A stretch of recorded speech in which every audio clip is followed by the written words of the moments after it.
Makanya beda iman orang beriman dengan orang yang nggak punya iman. Usahanya sama-sama gitu. Orang beriman usaha habis-habisan. Orang yang nggak punya iman juga usaha habis-habisan. Bedanya, orang yang nggak punya iman, ketika mentok di akhir, harapan tidak ada, mereka ambruk. Selesai.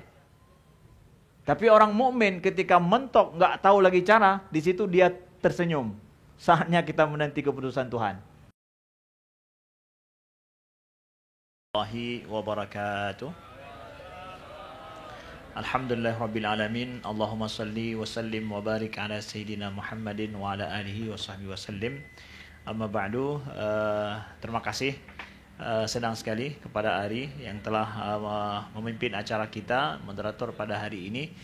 InsyaAllah mudah-mudahan acara kita berkesan adanya bagi kawan-kawan semua dan seluruh kawan-kawan HMI Banda Aceh atau Aceh semuanya yang ikut berhadir.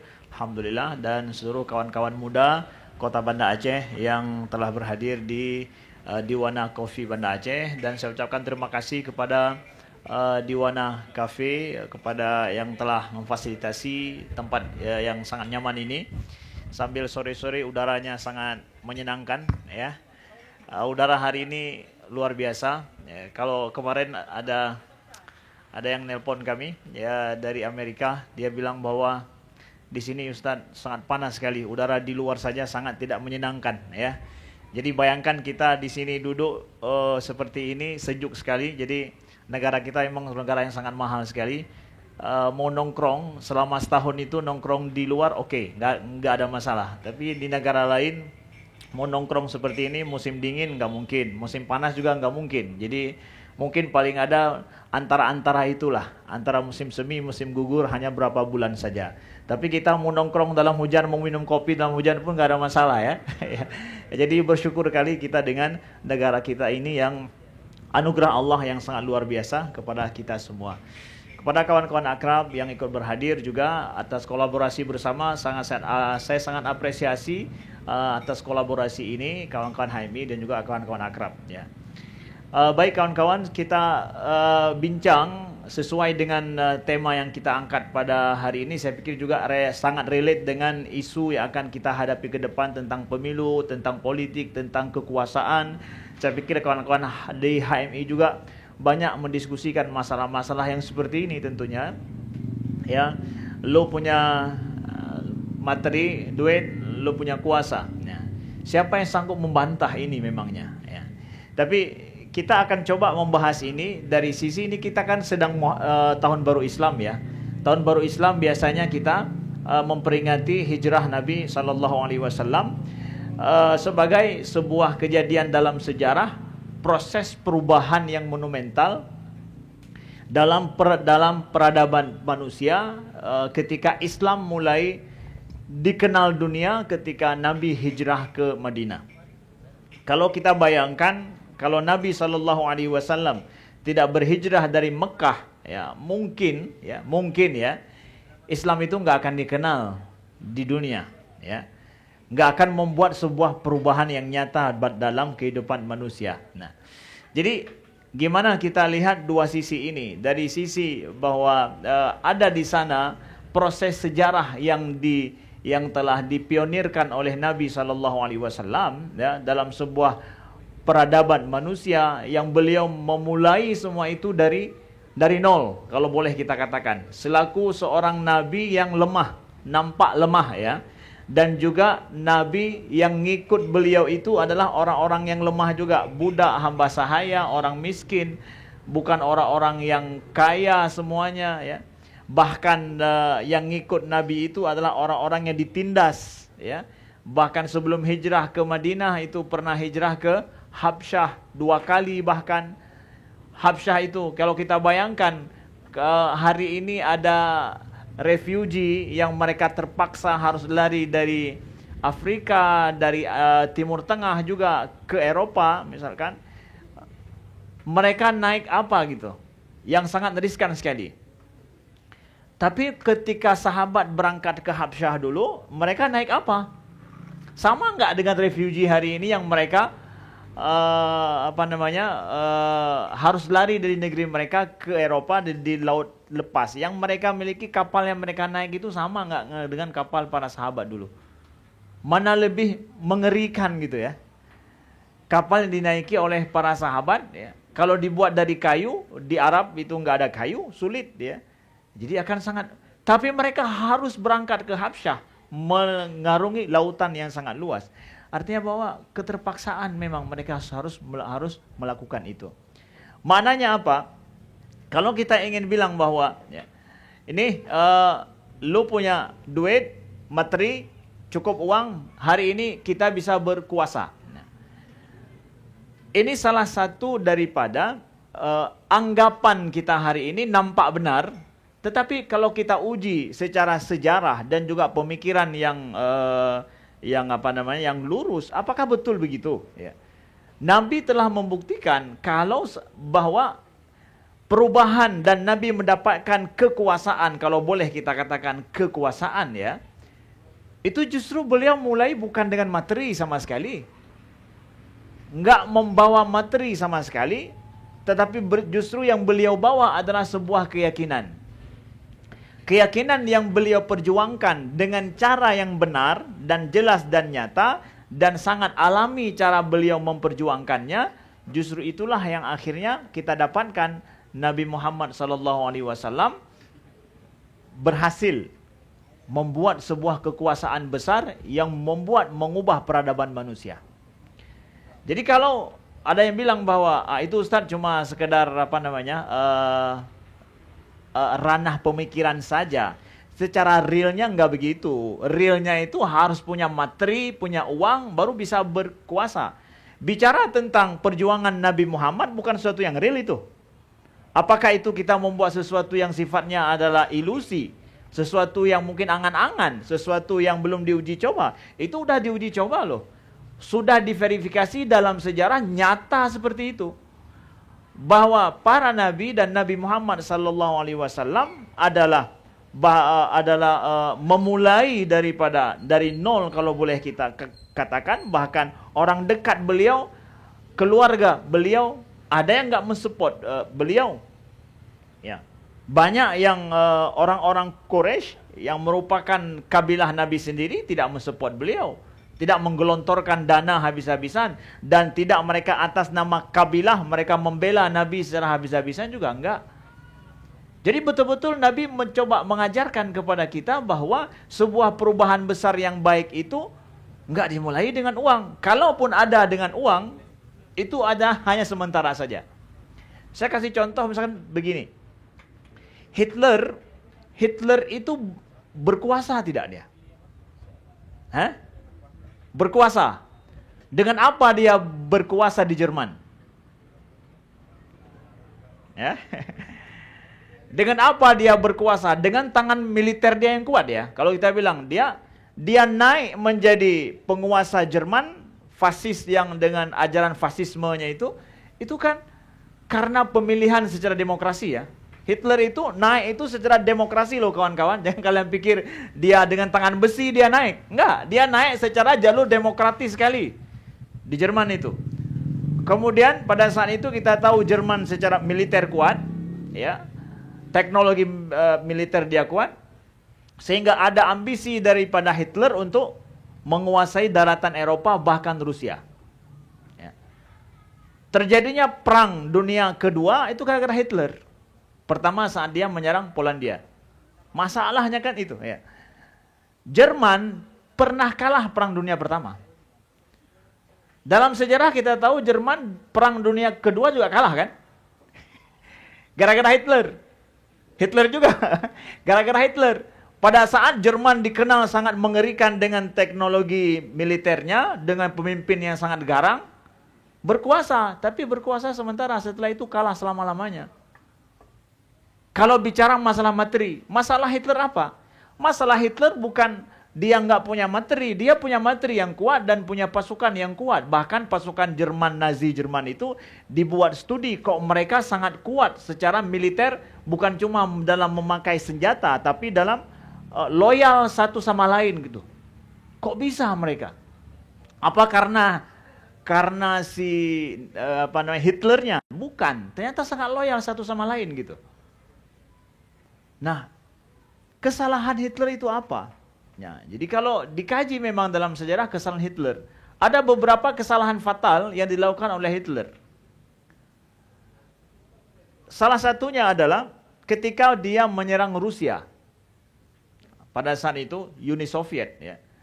Ketika dia menyerang Uni Soviet, itu disebut dengan tragedi Barbarossa. Itu ketika dia menyerang Moskow pada saat itu dipimpin oleh Stalin. Stalin sudah sangat takut ketika terus merayap tentara Jerman menuju Moskow. Bahkan tentara Jerman, dari Uni Soviet sudah dipersiapkan melindungi Moskow karena dipikir akan runtuh, akan jatuh.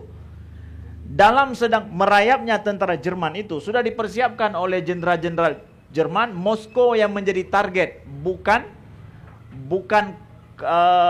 Ukraina. Ukraina dikuasai oleh Jerman, dikenal sangat kaya dengan minyak. Dalam perjalanan itu, Hitler memutuskan bahwa Ukraina yang perlu kita kuasai dan betul-betul kita amankan, bukannya Moskow. Sedangkan jenderal-jenderalnya sudah menginginkan Moskow dulu, setelah Moskow baru pikir yang lain. Hitler berbalik. Kenapa? Dia ingin minyaknya Ukraina. Akhirnya, gara-gara itu Moskow balas menyerang, ya. Gara-gara Jerman sibuk, Hitler sibuk dengan Ukraina. Gara-gara itu dia kalah. Ambisi daripada Hitler itu menjadikan artileri yang dia punya, kemudian teknologi perang yang dia miliki dan pasukan yang sangat kuat dia miliki, akhirnya tidak bisa pakai. Kenapa? Ambisi dia. Jadi kalau seorang punya materi yang hebat, kuat, teknologi yang kuat, pasti dia akan menguasai dunia. Tunggu dulu. Pemimpinnya ini waras nggak? Ambisius nggak orangnya? Mampu berpikir secara cerdas nggak? Memakai artileri dan juga teknologi dan pasukan yang kuat itu, kekuatan materi memang itu, mau dipakai seperti apa? Kalau salah pakai, ya akan tergusur juga dari sejarah. Jadi kalau kita bilang Hitler berkuasa dengan teknologi yang hebat, betul, tapi berapa saat? Hanya dia mengandalkan materi dan juga kekuatan militer yang dia miliki. Hancur akhirnya. Rasulullah SAW justru kebalikannya. Beliau tidak memakai teknologi yang kuat pada saat itu. Secara militer juga tidak kuat. Kita tahu Romawi, Persia, justru mereka memiliki teknologi yang lebih canggih, lebih kuat. Tapi Nabi membangun sebuah kekuatan lain dalam peradaban manusia, bahwa kalau ingin merubah kehidupan yang lebih baik, itu bisa dimulai dari titik nol loh. Pada saat membangun manusia, menyemaikan sebuah keyakinan yang baik, yang benar di dalam diri mereka, dan berjuang secara jalan yang benar, mereka akan berkuasa. Walaupun materi mereka sangat minim, sangat kurang. Contoh kita lihat, Nabi ketika hijrah itu, beliau hijrah bersembunyi. Kita tahu ya, bersembunyi di Gua Sur. Kemudian setelah itu Nabi minta bantu kepada anak daripada Abu Bakar. Ada Abdullah, ada Asma, yang mengantarkan makanan dan juga memberikan berita intelijen selama beliau bersembunyi di Gua Sur. Kemudian dari Gua Sur beliau berangkat menuju Madinah melalui jalan yang nggak biasa menuju Madinah, jalan pantai. Nabi nggak pernah pergi jalan itu, juga Abu Bakar nggak pernah lewat jalan itu, sehingga nggak tahu gimana harus melewati jalan pantai itu. Akhirnya beliau sewa seorang musyrik, bukan orang Muslim ya, musyrik, kafir ya. Disewa oleh Nabi namanya Abdullah bin Arqad untuk sebagai guide beliau menuju Madinah. Kira-kira kalau Nabi berdoa aja, ya Allah tunjukkanlah jalanku. Menyembah sahur aja, ipo tice ujian langsung ijak aja ikut Nabi tice ujiannya, selesai urusan. Apa salahnya? Kenapa harus nyewa guide orang musyrik lagi? Ini kan sebuah pembelajaran dalam sejarah bahwa ingin ingin kita selesaikan permasalahan kita, ya ambil cara yang sangat alami, sangat logis. Sesuatu yang mampu kita lakukan secara benar. Lakukan secara benar. Memangnya Nabi nggak mampu berdoa minta mujizat daripada Allah? Bisa. Tapi kalau seandainya Nabi menyelesaikan masalah hidup beliau itu dengan mukjizat, kita semua akan bilang kita nggak bisa ikut Nabi. Kenapa? Nabi pakai mukjizat, kita nggak punya mukjizat. Jadi jangan bawa-bawa Nabi ke sini. Kenapa? Nabi pakai mukjizat. Nah, kita akan ngomong begitu sekarang. Hai betan ceramah masalah Nabi. Nabi udip dengan mukjizat. Tanya hana yo. Siapa bilang Nabi berangkat hijrah itu mengandalkan mukjizat beliau? Oh Ustaz, di sana itu ketika di Gua Sur kan ditolong. Ada Ankabut gitu semua ditolong. Itu ditolong oleh Allah pada saat titik yang kita pikir nggak tahu lari kemana lagi Nabi. Tapi setelah berusaha loh. Sembunyi, kemudian ada intel dipakai oleh Nabi. Semua betul-betul secara alami gitu Nabi lakukan. Akhirnya pada kondisi yang nggak tahu harus kemana, dia bisa ditolong sama Allah. Kita juga begitu. Kalau kita punya keyakinan iman yang kuat, pada saat kita telah mengambil usaha kita yang benar, lurus, akhirnya mentok juga, nggak tahu harus kemana, Allah akan nolong loh. Itulah fungsi iman. Itulah fungsi iman. Makanya beda iman orang beriman dengan orang yang nggak punya iman. Usahanya sama-sama gitu. Orang beriman usaha habis-habisan. Orang yang nggak punya iman juga usaha habis-habisan.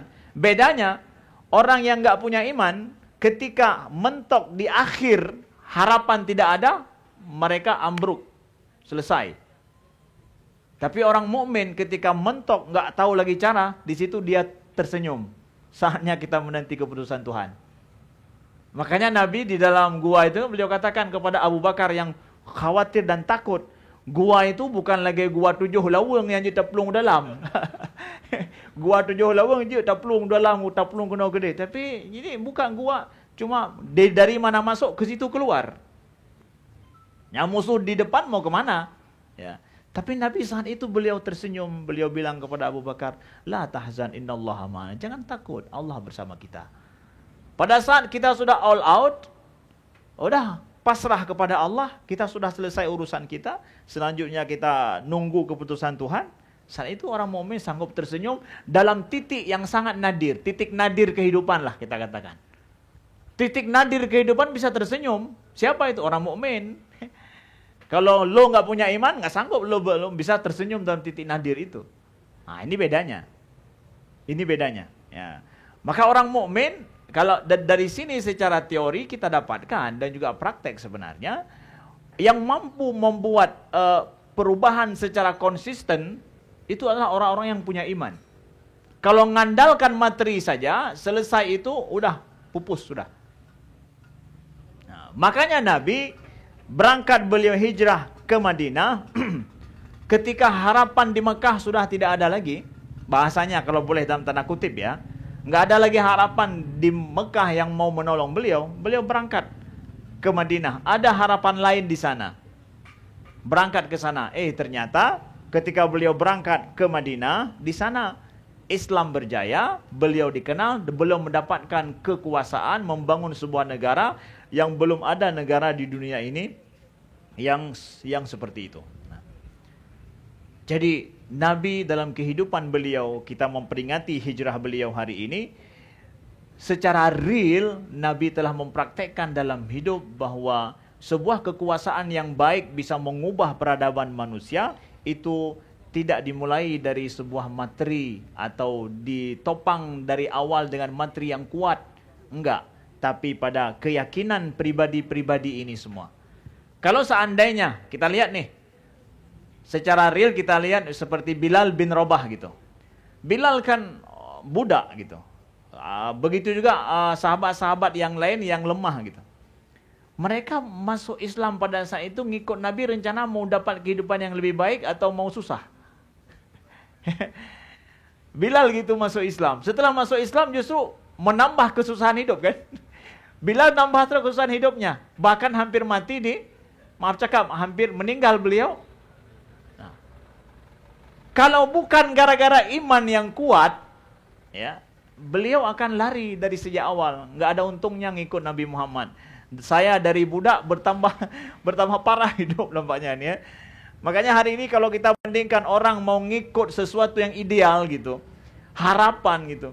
Ya, tapi dengan itu tampaknya nggak nambah enak hidup nih, tambah sulit terus hidup. Akan hengkang semuanya. Kita dengan tren gaya hidup sekarang, nggak ada suatu kebaikan kalau kita nggak sama konsisten dan yakin terhadap kebaikan itu akan kita wujudkan.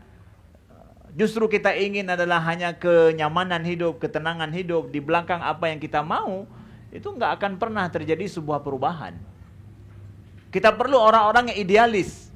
Memang betul begitu. Idealis dengan keyakinannya, walaupun belum terwujud saat ini, walaupun sulit dia dapatkan hari ini, tapi dia idealis nanti akan mampu terwujudkan itu. Kemudian contoh lagi ketika Nabi hijrah nih. Nabi kan ngambil jalan pantai itu. Jalan pantai yang beliau ambil itu jalan yang jarang sekali orang lewati. Tapi kan kita pernah dengar dalam sejarah, ada seorang kafir Quraisy yang berhasil mengejar Nabi, namanya siapa? Surakah.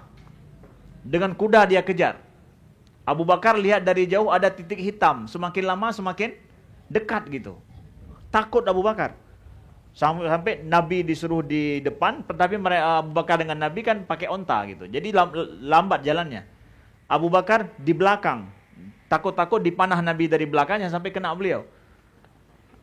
Ketika Abu Bakar lapor kepada Nabi, ya Rasulullah, ra'aitu farisan, ya, aku melihat penunggang kuda yang sedang melaju kencang mendekati kita. Apa yang akan kita buat? Ya. Semakin dekat, semakin jelas bahwa betul ini memang sedang mengejar kita. Lalu kemudian Nabi mengangkat tangan berdoa, ya Allah lindungi kami dengan cara yang Engkau kehendaki. Udah, saat itu Nabi angkat doa. Karena mau lari dengan onta, yang satu pakai kuda, lari pakai onta, mau kemana gitu. Nabi angkat doa, ya. Setelah itu terperosoklah kuda daripada si Surakah, semakin dekat.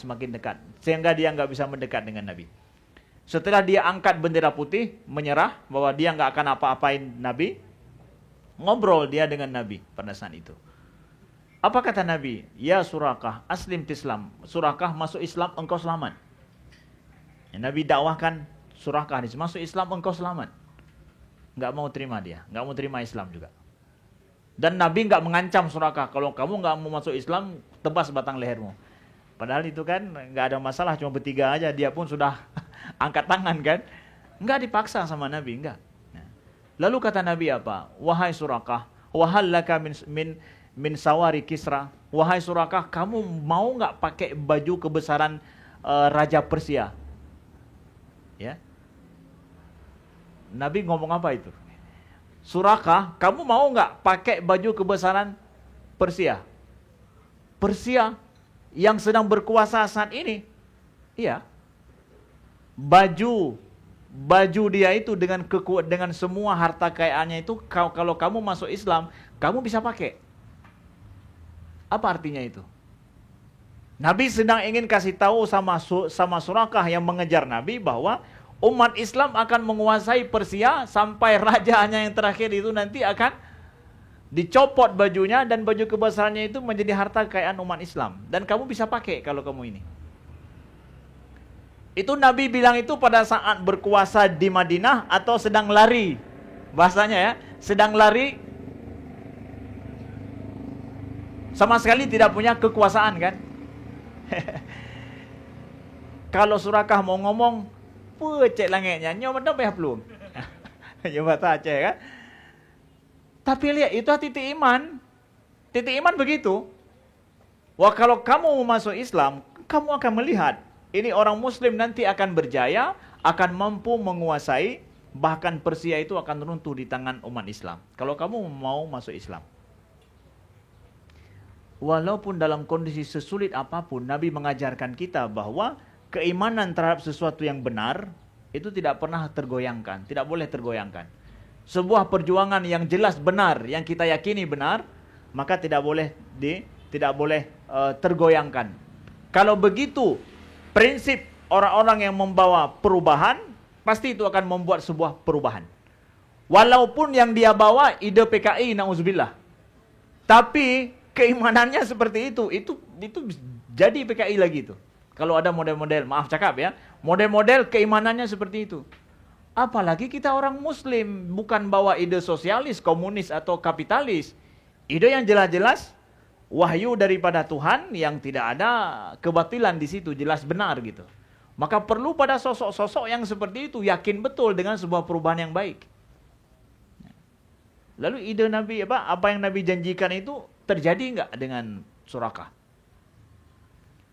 Kita tahu Persia itu ditaklukkan pada masa siapa? Pada masa Umar bin Khattab. Nabi sudah tidak ada lagi. Harapan Nabi pupus enggak?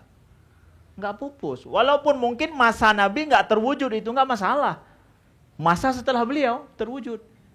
Kita juga dalam berjuang dalam sebuah perubahan untuk negara kita, bukan untuk satu rezim, bukan untuk satu dekade. Ini kalau seandainya enggak masa saya, udah selesai kita. Hai saudara, mencih masa saudara tadi. Rasanya gagal kita ini gara-gara kita enggak mampu merubah masa ini. Saudara. Ada hana drone bisa berubah ke? Mungkin gara-gara drone taknya bukannya hana berubah tapi ya.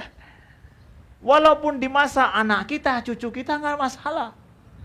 Ya mungkin kita enggak mampu melihat perubahan yang signifikan dalam kehidupan berbangsa, bernegara hari ini.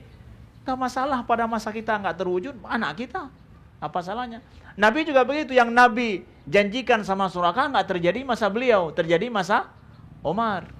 Dan betul memang ketika dibawa harta kekayaan daripada Raja Persia ke Madinah untuk dibawakan ke hadapan Umar bin Khattab, yang pertama sekali Umar panggil adalah Surakah.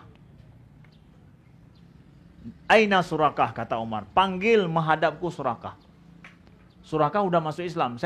Pastinya saya tidak tahu apakah dia masuk Islam sebelum wafat Nabi di akhir-akhir atau setelah wafat Nabi. Tapi pada masa Umar dia menjadi Muslim memang.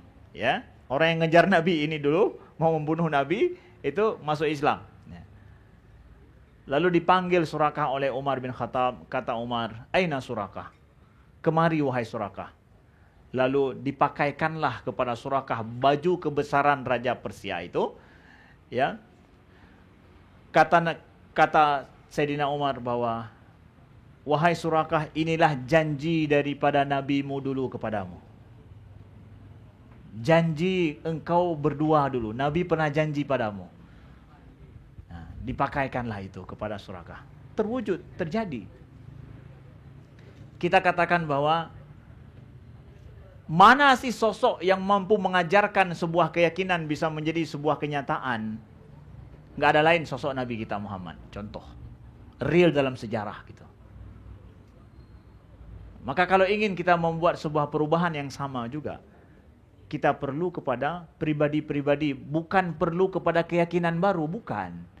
Keyakinan memang sudah ada. Tapi perlu kepada pribadi-pribadi yang baru yang mampu memiliki keyakinan yang kuat seperti itu. Ya.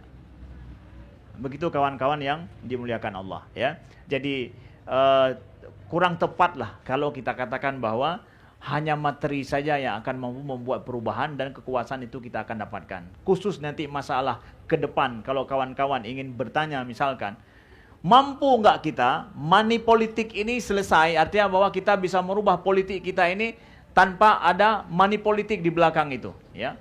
Napeng je ke dewan misalnya hanapeng hana akan nyan uronyo lagi nyan. Mampu enggak besok nanti akan ada, bahkan mungkin dalam pemilu ke depan ini uang itu enggak ngaruh. Mungkin enggak? Kira-kira gimana? Mungkin nggak bahwa politik uang itu nggak ngaruh di masyarakat kita lagi gitu? Mungkin nggak? Mungkin? Kalau banyak kalian menjawab bahwa nggak mungkin, berarti nggak bertuah mata kalian untuk melihat kondisi itu. Berarti di anak kita. Tapi kalau kita yakin ini mungkin Ustaz, sangat mungkin. Udah berarti bertuah mungkin mata kita akan lihat itu. Orang-orang yang naik itu bukan orang yang main uang. Bahkan yang main uang itu bisa nggak akan dapat apa-apa gitu. Nah ya, wallahu alam. Nah, sekian pas